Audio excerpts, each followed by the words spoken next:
Good morning, नमस्कार दोस्तों। मैं हूं आपका डॉक्टर अंकित और आज मुझे बात करनी है मेटफॉर्मिन की कि क्या क्या ध्यान में रखने वाली बातें हैं। नहीं तो ये दवाई मेटफॉर्मिन किसी की किडनी फेल होने का कारण भी हो सकती है अगर आप शुगर में, जो कि एक ड्रग ऑफ चॉइस है, ज़्यादातर कंडीशंस में ज़्यादातर पेशेंट्स ये दवाई लेते हैं। लेकिन इसमें क्या क्या ध्यान रखने वाली चीज़ें हैं, क्या क्या इसके नुकसान हो सकते हैं, नुकसान से कैसे बचा जा सकता है, जैसे कोई इसके साइड इफ़ेक्ट्स हैं और किस कंडीशन में ये दवाई नहीं ली जा सकती।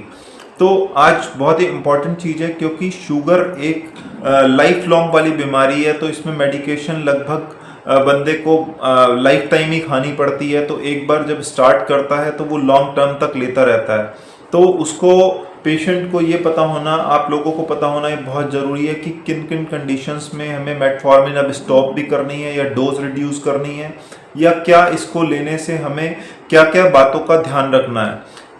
फ़ायदे मेटफॉर्मिन के एक बहुत ही चमत्कारिक दवाई है, मैं पहले से डिस्कस कर चुका हूँ। सस्ती दवाई है, बेनिफिट्स बहुत अच्छे हैं, हार्ट के लिए बहुत अच्छी है। इवन गायनी उसको इनफर्टिलिटी पीसीओएस में भी यूज़ करती है। हमारी लिपिड प्रोफाइल के लिए भी बेटर है। और तो और हमारी कुछ ना कुछ थोड़ी एंटी कैंसरस प्रॉपर्टीज़ भी हैं इसमें और एंटी एजिंग का काम भी करती है।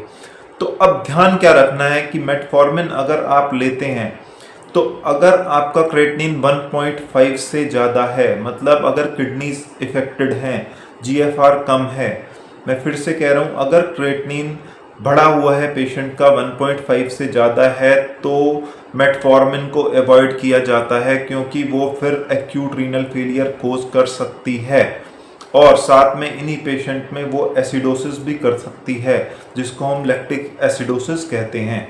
तो पेशेंट्स का अगर क्रेटिनिन ज़्यादा है, उनकी किडनीज अफेक्टेड हैं, अगर वो किडनी फंक्शन टेस्ट या रीनल फंक्शन टेस्ट कराते हैं और क्रेटिनिन अगर एक बार टेस्ट कराया, अगली बार फिर हफ्ते बाद टेस्ट करा के देख लिया और 1.5 क्रेटिनिन चल रहा है, जीएफआर उनका रिड्यूस हुआ है, तो मेटफॉर्मिन अवॉइड करनी है। अपने क्लिनिशियन से तुरंत कंसल्ट कर लें। सेकंड चीज़, मेटफॉर्मिन लेने वाले पेशेंट, एक तो शुगर के पेशेंट्स को वैसे ही डायबिटिक न्यूरोपैथी होने का खतरा रहता है, उनमें विटामिन B12 की डेफिशिएंसी रहती है।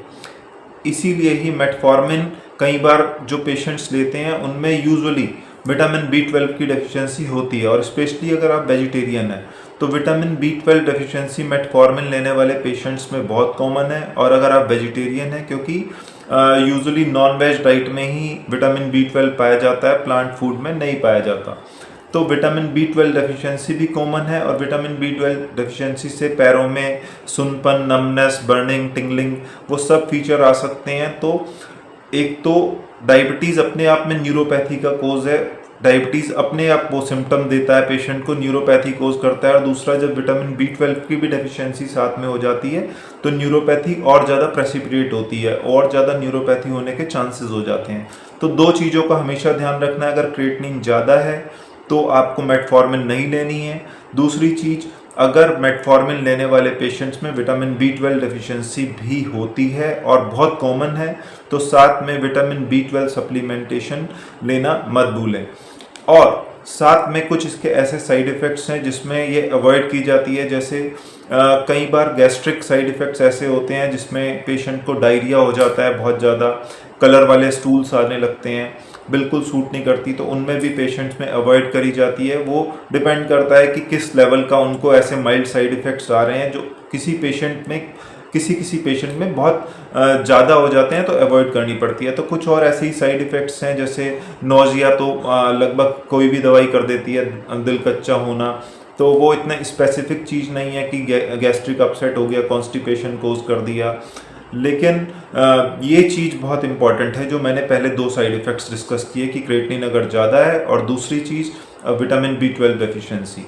उसके बाद एक मेटालिक टेस्ट भी इसका कई बार लेने वालों दवाई लेने वालों को टेस्ट में कुछ गड़बड़ लगता है, मेटालिक सा टेस्ट लगता है, तो वो एक एग्जैक्ट एब्सोल्यूट कॉन्ट्राइंडिकेशन तो नहीं है, लेकिन हाँ रिलेटिव कॉन्ट्राइंडिकेशन है कि अगर पेशेंट को बहुत ही ज़्यादा प्रॉब्लम है तो पेशेंट ना लें, अदरवाइज ये कोई एब्सोल्यूट कॉन्ट्राइंडिकेशन नहीं है। एब्सोल्यूट कॉन्ट्राइंडिकेशन सिर्फ एक ही है, बल्कि इनफैक्ट मैं कहूँगा, और जो क्रेटिनिन अगर बढ़ता है पेशेंट का तो इसको अवॉइड करनी है। तो दोस्तों मिलते हैं फिर से किसी एक अच्छी सी वीडियो के साथ। मेटफॉर्मिन लेने वाले पेशेंट ज़रूर ध्यान रखिएगा ये चीज़ें। Bye bye, take care.